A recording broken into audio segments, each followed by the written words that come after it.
मंच पर विराजमान chief justice Shri J.S. Khehar ji, मंत्रिपरिषद के मेरे साथी श्री रविशंकर प्रसाद जी,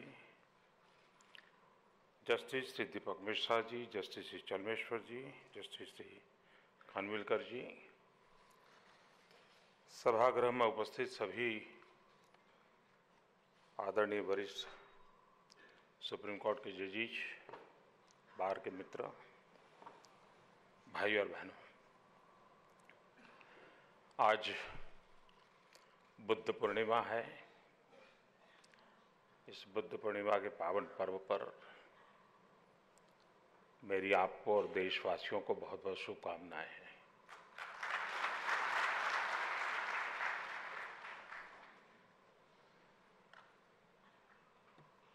देश बदल रहा है,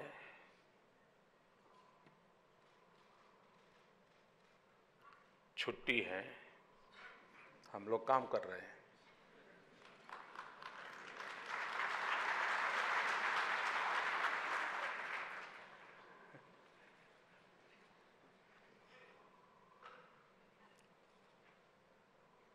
आज 10 मई का एक और भी महत्व है। 1857 का स्वतंत्रता संग्राम देश की आज़ादी का एक बहुत बड़ा व्यापक संघर्ष का प्रारंभ वो 10 मई आज शुरू हुआ था।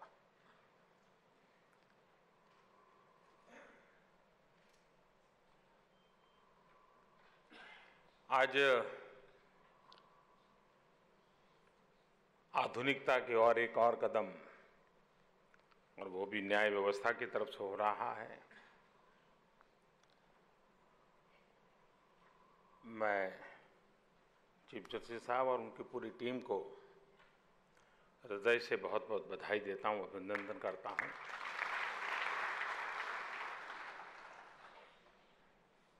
वैसे जब हम इलाहाबाद में एक कार्यक्रम में मिले थे तो चीफ साहब ने बड़ा ही विस्तार से आंकड़ों का एक पूरा चित्र वहाँ प्रस्तुत किया था सबके सामने, और देश में जो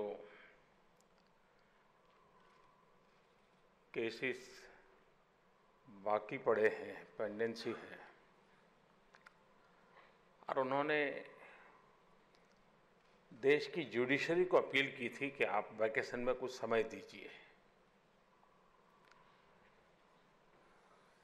एक तो वो सुनना ही मेरे लिए बड़ा आनंददायक था वहां बैठ करके,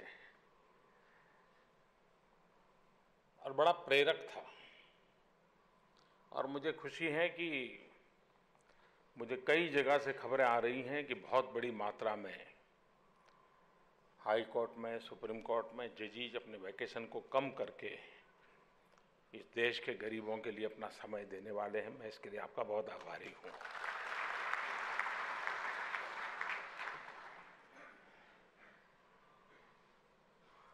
क्वांटम के रूप में इसका परिणाम क्या आता है वो अलग बात है, लेकिन इस प्रकार का भाव पूरे वातावरण को बदल देता है। एक सेंस ऑफ रिस्पॉन्सिबिलिटी को बल देता है, और सामान्य मानवी के मन में भी एक नया विश्वास पैदा होता है। और न्यू इंडिया के लिए नया विश्वास भी उतना ही आवश्यक है, और मैं इसके लिए हृदय से आप सबका बहुत आभार व्यक्त करता हूं। आज हम टेक्नोलॉजी के संबंध में सरकार का जो अनुभव है, मैंने राज्य में भी काम किया है, यहां भी काम किया है। सरकारें या सरकार से जुड़ी हुई सारी व्यवस्थाएं, दुर्भाग्य से टेक्नोलॉजी का हमारा बड़ा सीमित अर्थ रहा, वो हार्डवेयर से रहा। हार्डवेयर खरीदना, हार्डवेयर बसाना, उसी को हमने टेक्नोलॉजी मान लिया। कई दफ्तर में आप जाएंगे तो पहले के ज़माने में टेबल पे एक फ्लावर पॉट रहता था, बड़ा अफसर है तो बड़े ताज़े फूलों वाला रहता था, छोटा अफसर है तो थोड़ा छोटा लेकिन फ्लावर पॉट रहता था। युग बदल गया, आधुनिकता आई तो फ्लावर पॉट की जगह पे एक बढ़िया सा कंप्यूटर रहता है। न उसने कभी उसको खोला है, न कभी हाथ लगाया है, लेकिन बड़ा अच्छा लगता है।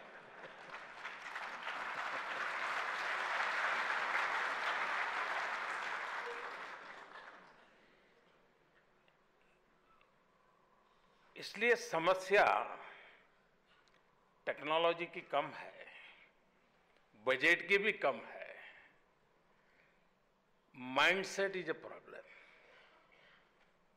और भगत बुद्ध पूर्णिमा है तो भगवान बुद्ध की एक बात बड़ी प्रेरक है। वो हमेशा कहते थे कि मन बदले मत बदले, मंतव्य बदले, तभी बदलाव की शुरुआत होती है। भगवान बुद्ध का एक बड़ा ही प्रेरक संदेश है ये।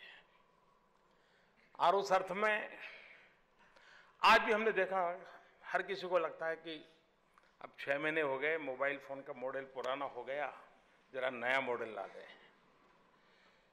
कितना ही नया मॉडल लाएगा, फिर भी उसके जेब में कॉन्टैक्ट लिस्ट की डायरी रहती है, जबकि मोबाइल फोन में कॉन्टैक्ट लिस्ट के लिए पूरी व्यवस्था फिर भी उसकी डायरी रहती है। क्योंकि हम दोस्तों के बीच में बैठते हैं तो हाथ में मोबाइल तो अच्छा होना चाहिए, और ग्रीन एंड रेड बटन से ज्यादा कुछ पता नहीं होता है।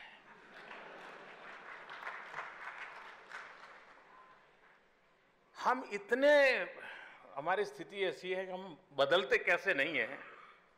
हम किसी को अगर एसएमएस करते हैं, बाद में फोन करते हैं, मेरा एसएमएस मिला।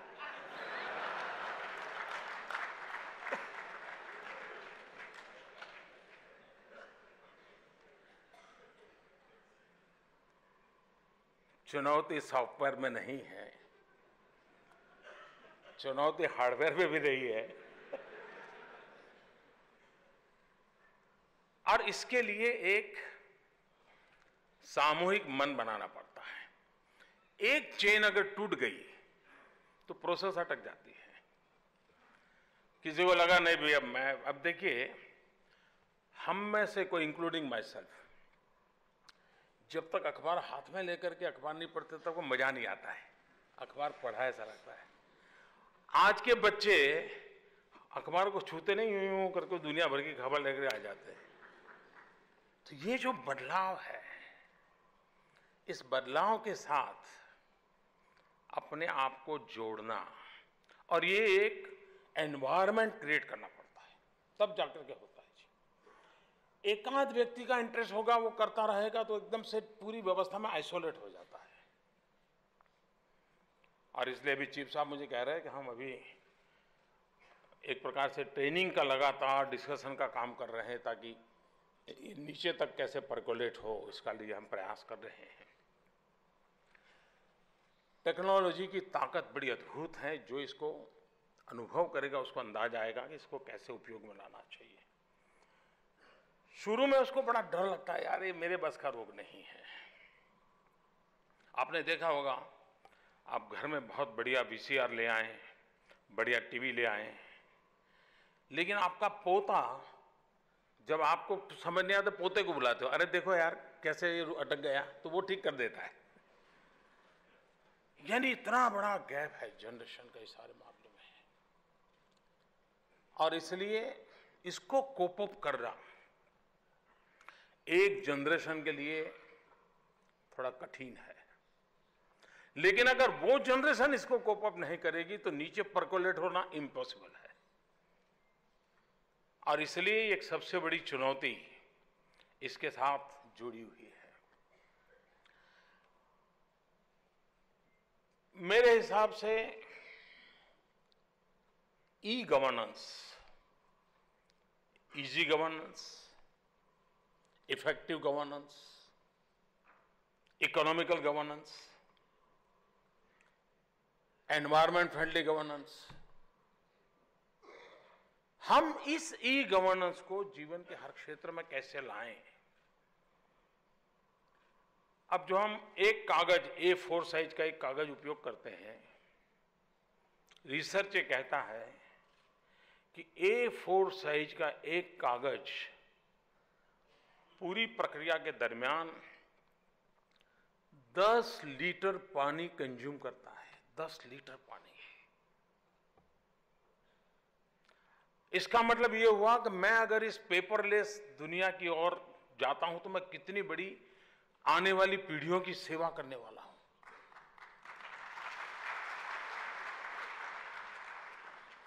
मैं कितने जंगल बचाऊंगा, मैं कितनी बिजली बचाऊंगा।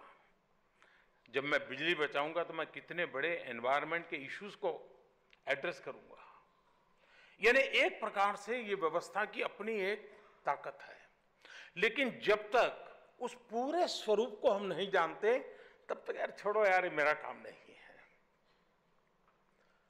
अगर हम इसके व्यापक रूप में भी लोगों को प्रबोध, ये कोई पहले का सब बुरा था और पुराना था और ये करता है वही आधुनिक है, इस रूप में इसको देखने की जरूरत नहीं है।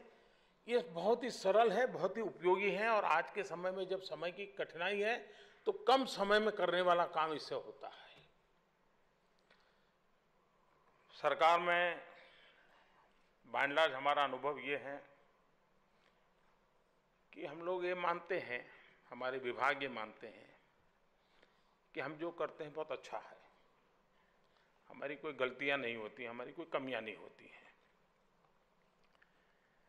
और स्वाभाविक है, जो जहां काम करता है वो ये मानता ही है। अभी 2 महीने पहले मैंने जरा एक रिस्क लिया। मैंने सब डिपार्टमेंट को कहा कि भाई आप मुझे बताइए कि आपके यहाँ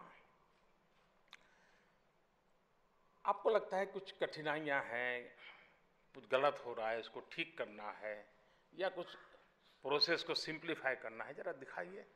कुछ दिन तो नहीं साहब, हमारा सब बढ़िया चल रहा है, कोई खास प्रॉब्लम नहीं है। मैं पीछे लगा रहा तो करीब 400 इश्यूज को आइडेंटिफाई किया अलग अलग डिपार्टमेंट का, 400, कि जिसमें सुधार की जरूरत थी या कुछ कोई इंटरवेंशन की जरूरत थी। और बाद में मैंने यूनिवर्सिटीज को ये काम दिया, खास करके 18 से 20-22 साल की उम्र के बच्चों को, कॉलेज के बच्चों को दिया और उनका एक हैकेथॉन का कार्यक्रम बनाया। 36 आवर्स नॉन स्टॉप एक ही छत के नीचे बैठ करके काम करना और इसके सॉल्यूशन ढूंढना। 400 इशू उनको दे दिए सरकार के। 42,000 बच्चों ने इसमें हिस्सा लिया। More than 100 universities and colleges ने उसमें भाग लिया और 36 आवर्स नॉन स्टॉप एक ही छत के नीचे बैठ करके उन्होंने एक्सरसाइज की। एंड आई वाज सरप्राइज्ड, अधिकतम इश्यूज के सॉल्यूशन उन्होंने दिए हैं, प्रोसेस के सॉल्यूशन दिए हैं। ज्यादातर फिर सरकार के साथ उनका इंटरफेस हुआ, सरकार को उन्होंने बताया कि देखो इसका रास्ता ये है, इस कारण कई डिपार्टमेंट ने इसको एडॉप्ट भी किया है और ये पिछले 2 महीने में ही हो चुका है। इसका मतलब हुआ कि हमारे पास इतना बड़ी संभावना है अगर हम कोशिश करें। और मैं तो चाहता हूं कि आप भी देश के टेक्नोलॉजी के फील्ड के स्टूडेंट्स को ऐसे अगर इश्यू देंगे, उनको कहे ढूंढ के लाओ क्या निकल सकता है रास्ता, क्या सॉफ्टवेयर बन सकता है, कैसी टेक्निक काम आ सकती है, मैं विश्वास से कहता हूं कि वो इतना बढ़िया चीजें देते हैं और सॉल्यूशन देते हैं, हम सरलता से उसको एक्सेप्ट कर सकते, यानी स्वीकार कर सकते हैं। और मेरा मत है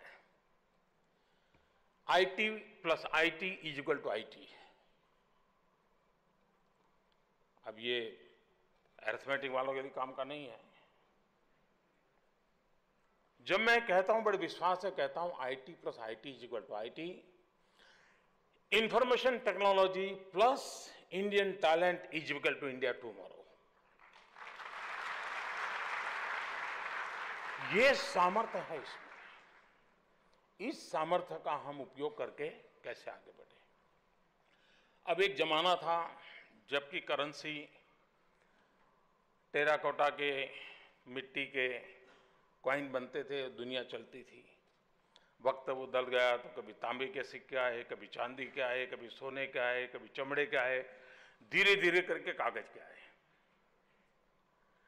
अब ये बदलाव हम ही लोगों ने स्वीकार किया युग के अनुसार। अब वक्त आ चुका है कि अब कागज वाली करेंसी का वक्त जा रहा है। अब डिजिटल करेंसी हमको हमारे स्वभाव को बनाना पड़ेगा। मैं इन दिनों खास करके 8 नवंबर के बाद, जिस क्षेत्र का मेरा कोई अनुभव नहीं था उसमें जरा ज़्यादा इंटरेस्ट लेने का मौका आया। डिजिटल करेंसी के लिए डिमोनेटाइजेशन का दिन था 8 नवंबर,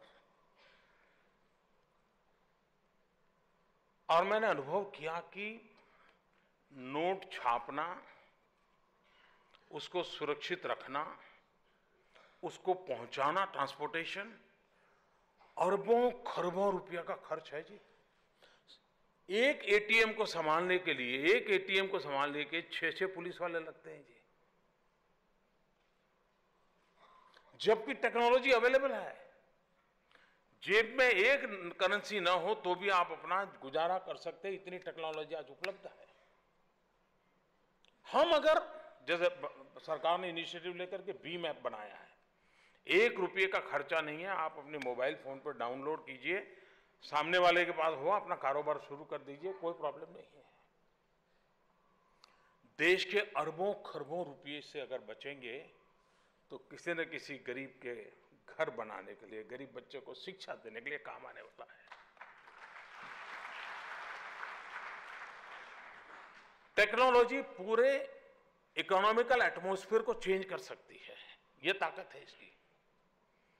हम इसको किस प्रकार से प्रयोग में लाएं, और जीवन के हर क्षेत्र में हम इसको किस प्रकार से प्रयोग लाएं, हमने प्रयास करना चाहिए। मेरा स्वयं का अनुभव है कि बहुत तेजी से लोगों को इसका महात्म्य समझ में आने लगा है। अगर खुद को नहीं आता है तो एक आध नौजवान रख लेते हैं, देखो भाई तुम मुझे इस काम में आशीष करो, मुझे आदत नहीं है लेकिन तुम करो, वो कर देता है। आज हम जिस टेक्नोलॉजी के युग में जी रहे हैं, शायद 1000 साल में टेक्नोलॉजी ने जो रोल प्ले किया होगा, पिछले 30 साल में उससे 1000 गुना ज्यादा टेक्नोलॉजी ने रोल प्ले किया है। जो काम 1000 साल में नहीं हुआ है वो 30 साल में हुआ है। और आज जो हो रहा है, यहां से निकलने के बाद वही टेक्नोलॉजी हो सकता है आउटडेटेड हो जाए, इतनी तेजी से टेक्नोलॉजी बदल रही है। बहुत दूर का दिन नहीं होंगे जबकि आर्टिफिशियल इंटेलिजेंस डोमिनेट करेगा। आर्टिफिशियल इंटेलिजेंस का पूरा फील्ड पूरी मानव जात को ड्राइव करने वाला है। जॉब बचेगी कि नहीं बचेगी उसका डिबेट होगा। ड्राइवरलेस कार आएगी, आर्टिफिशियल इंटेलिजेंस से चलने वाली कार आने वाली है, ड्राइवर का क्या होगा? क्या आर्टिफिशियल इंटेलिजेंस आने के बाद भी जॉब क्रिएशन की संभावना है क्या? और जो इसके एक्सपर्ट हैं उनका कहना है कि आर्टिफिशियल इंटेलिजेंस के बाद जॉब क्रिएशन की बाहरी संभावनाएं बढ़ने वाली है। पूरा विश्व एक नई सोच की ओर जाने वाला है, उसके लिए एक नई जनरेशन तैयार होने वाली है। यानी जगत कितनी तेजी से बदल रहा है, टेक्नोलॉजी मनुष्य को किस प्रकार से ड्राइव कर जा रहा है। अगर हम उसके साथ अपने आप को थोड़ा सा भी कोप अप नहीं रखेंगे तो फासला इतना बढ़ जाएगा कि फिर हम इतने इरेलेवेंट हो जाएंगे कि हमें कोई पूछेगा तक नहीं। ये अवस्था दूर नहीं है। और इसलिए स्पेस टेक्नोलॉजी, हम लोग आज हिंदुस्तान ने स्पेस टेक्नोलॉजी साइंस में बड़ी इज्जत कमाई है, दुनिया में हमारी प्रतिष्ठा बनी है। हम जो मार्स में गए, दुनिया को वहां पर फर्स्ट ट्रायल में कोई सफल नहीं हुआ था, भारत फर्स्ट ट्रायल में सफल हुआ। और खर्चा कितना हुआ? आज अगर हम टैक्सी किराए पर लेते हैं तो 1 किलोमीटर का मानो 10 रुपया 11 रुपया होता है। हम मार्स पर गए 1 किलोमीटर 7 रुपए में गए और दुनिया में हॉलीवुड की फिल्म का जो खर्च होता है उससे कम बजट में हिंदुस्तान ने मार्स सक्सेस किया है। ये हमारे साइंटिस्टों की टैलेंट की कमाल है, ये हमारे देश के वैज्ञानिकों का सामर्थ्य है। लेकिन दुर्भाग्य से इतना बड़ा स्पेस टेक्नोलॉजी, भारत की इतनी बड़ी अचीवमेंट, लेकिन एप्लीकेबल साइंस में हम साइंस को अप्लाई करने की दिशा में हम बहुत पीछे पड़ गए। मेरे यहाँ आने के बाद मैंने एक वर्कशॉप किया सभी ज्वाइंट सेक्रेटरीज का, कई दिनों तक किया, डिपार्टमेंट वाइज किया। स्पेस टेक्नोलॉजी का गवर्नेंस में कैसे उपयोग होता है। आज हम रोड बनाते हैं तो ऐसे बनाते हैं। स्पेस टेक्नोलॉजी का उपयोग करिए, आप मिनिमम कर्व के साथ स्ट्रेट वे रोड बना सकते हैं, आप डिजाइन कर सकते हैं और सारी चीजें कर सकते हैं। मुझे ट्राइबल को राइट्स देना था जमीन का, मैंने स्पेस टेक्नोलॉजी का उपयोग किया और मुझे कोई प्रूफ की जरूरत नहीं थी। स्पेस टेक्नोलॉजी से मैं सिद्ध कर सकता था कि ये फॉरेस्ट लैंड है जो कभी फार्मिंग के लिए आती थी। 15 साल के पुराने फोटोग्राफी से मैं तय कर सकता हूँ ये उसका राइट बनता है, हम उसको प्रोवाइड कर सकते हैं। आज जस्टिस सिस्टम में जितनी, खास करके क्रिमिनल फील्ड में, न्याय की संभावना बढ़ गई है क्योंकि टेक्नोलॉजी बहुत बड़ा सपोर्ट कर रही है। मोबाइल फोन ऐसे सबूत छोड़ करके जाता है कि आपको एविडेंस के लिए एकदम से साइंटिफिक सुविधा मिल जाती है। फॉरेंसिक साइंस का बहुत बड़ा रोल हो रहा है। एक्सीडेंट के मसले सीसीटीवी कैमरा के फुटेज से आप जजमेंट देने के लिए नतीजे पर। कहने का तात्पर्य है कि पूरी जुडिशरी सिस्टम को और अधिक सक्षम बनाना और अधिक सरल बनाने में टेक्नोलॉजी, फॉरेंसिक साइंस बहुत बड़ा रोल प्ले कर सकती है। हम जितनी तेजी से इन चीजों को एडॉप्ट करेंगे, हम बड़े सटीक नहीं। अब कोई कल्पना कर सकता था क्रिकेट, पहले एम्पायर तय करता था, हारा के जीता, अब थर्ड एम्पायर तय करता है कि भाई तुम्हारा बॉल सही था नहीं था, पकड़े नहीं पकड़े, वो बता देता है तो ऊपर से वो लाइट कर देता है। अब कोई कहेगा एम्पायर की नौकरी चली गई, एम्पायर की नौकरी नहीं चली गई, एफिशिएंसी आई है। और इसलिए मैं समझता हूं कि टेक्नोलॉजी के संबंध में हम जितनी सरलता के साथ उसको स्वीकारेंगे, उतनी सरलता से मुझे जरूर लगता है कि इसका बहुत ही लाभ मिलने वाला है। अभी रविशंकर जी प्रो बोनो की बात कर रहे थे, मैं जरूर इसका आप सबके सामने उल्लेख करना चाहूंगा। ये जो हमारे देश में सोच है कि देश के नागरिक ऐसे हैं, लोग ऐसे हैं, लोगों को तो अपना ही है, ये रियलिटी नहीं है। ये देश का मिजाज हम पहचाने हैं। देश का मिजाज अलग है। ये फोरम ऐसा नहीं जहां ये मैं उदाहरण देने जा रहा हूं वो उचित है, लेकिन फिर भी वो शायद ज्यादा सूटेबल है, इसलिए मैं दे रहा हूं, मुझे क्षमा करना। 2014 का जो इलेक्शन हुआ,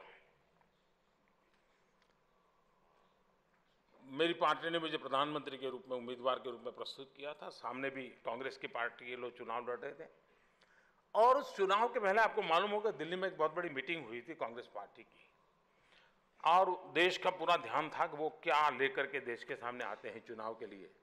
और जब प्रेस कॉन्फ्रेंस हुआ था तो उन्होंने कहा था कि हमने निर्णय किया है कि 9 गैस के सिलेंडर के बजाय 12 सिलेंडर देंगे। यानी 2014 का चुनाव एक तरफ 9 सिलेंडर की 12 सिलेंडर इस तरफ था और दूसरी तरफ अलग एक। वो एक मैं उस समय के दृश्य की इसलिए याद दिलाता हूं। अब आप देखिए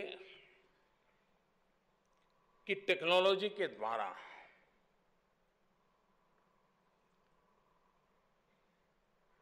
जिस देश में 9 और 12 सिलेंडर की डिबेट लोकसभा का भविष्य तय करने के लिए हो रही थी, सरकार बनने के बाद मैंने देशवासियों को एक छोटी सी अपील की थी, लाल किले पर से।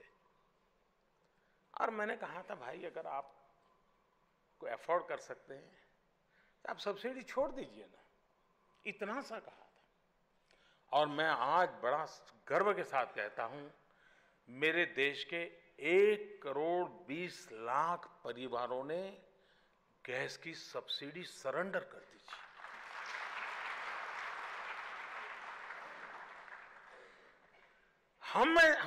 हमने अपनी सोच के कारण 9 और 12 में हम उलझे थे। उनकी ताकत क्या है कभी उसको हमने एड्रेस ही नहीं किया जी। एक बार मैंने डॉक्टरों से अपील की थी कि आप बहुत काम होगा, बहुत पेशेंट होंगे, जब एक काम मेरी मदद कर सकते हैं क्या? मैंने कहा हर महीना 9 तारीख को कोई भी गरीब प्रेग्नेंट वुमेन आपके दरवाजे पर आएगी, आप बिना फी लिए उस गरीब प्रेग्नेंट मां की चिंता करिए। आपको जानकर के आनंद होगा इस देश के हजारों गायनेकोलॉजिस्ट डॉक्टरों ने अपने अस्पताल के बाहर बोर्ड लगाया है और 9 तारीख को वो बिना चार्ज लिए गरीब प्रेग्नेंट विमेन को सेवा करते हैं, उसको मदद करते हैं, उनको गाइड करते हैं, दवाई करते हैं। जब मैं गुजरात में था, बड़ा भयंकर भूकंप आया था, मैंने इंजीनियरिंग के स्टूडेंट्स को कहा था आप 6 महीने के लिए समय दीजिए। बहुत बड़ी मात्रा में इंजीनियरिंग के स्टूडेंट आए थे और मिशन का काम तक वो करने के लिए मेरे साथ खड़े हो गए थे। आज मैं देश की लीगल फ्रेटर्निटी को, खास करके मेरे वकील मित्रों से आग्रह कर रहा हूं, ये जो प्रो बोनो की कंसा हमने एक ऐप डेवलप किया है, आप अपने आप को रजिस्टर करवाए कि किसी गरीब को मदद चाहिए तो मैं गरीब के लिए मुफ्त में तैयार हूं। एक पूरा देश में मूवमेंट खड़ा हो, गरीबों को लीगल हेल्प करने के लिए हम आगे आए। और ये टेक्नोलॉजी का कमाल है कि ये प्रो बोनो के द्वारा व्यवस्था खड़ी की गई है। टेक्नोलॉजी से आप उसमें रजिस्टर कर सकते हैं, टेक्नोलॉजी के माध्यम से जो रिक्वायरमेंट वाला है वो आ सकता है, या हमारे छोटे मोटे ऑर्गेनाइजेशन हैं उनके द्वारा लिंक अप कर सकते हैं।